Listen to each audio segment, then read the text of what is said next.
Hey friends, I just finished a grief lecture and I just wanted to share a few things. Losing a loved one is perhaps the most difficult thing that you can go through, right? And when it comes to learning how to move on in life, because we don't really move on from grief, there are steps you can take. Grief is an emotion that makes us human.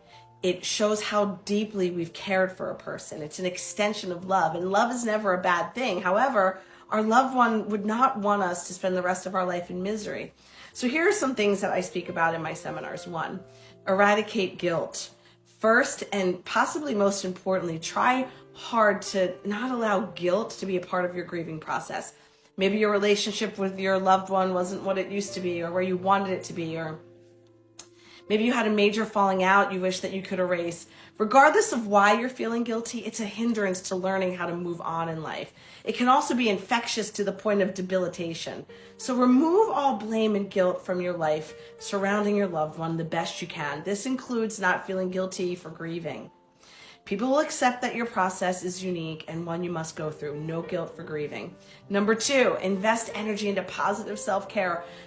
While managing your way through grief, there's a difference between learning how to move on in life and then attempting to become numb to the pain. So it's really important to invest energy into self-care, but make sure you're not being reckless or self-sabotaging.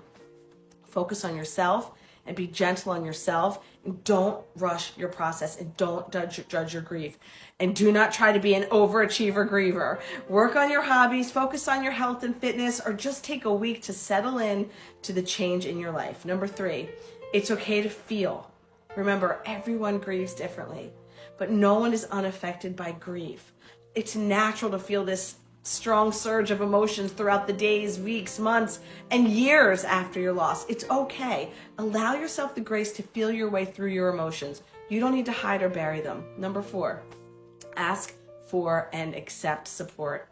You're not a burden or a chore. You're a person who's grieving the loss of a loved one. Ask for help. Come here anytime. I'll always listen. And five, grief will always be there, but it doesn't have to rule your life. So finally, just understand that you'll always feel pain in remembrance of losing your loved one. However, learning how to move on in life means overcoming the urge to become complacent in a space of overwhelming, sometimes debilitating grief.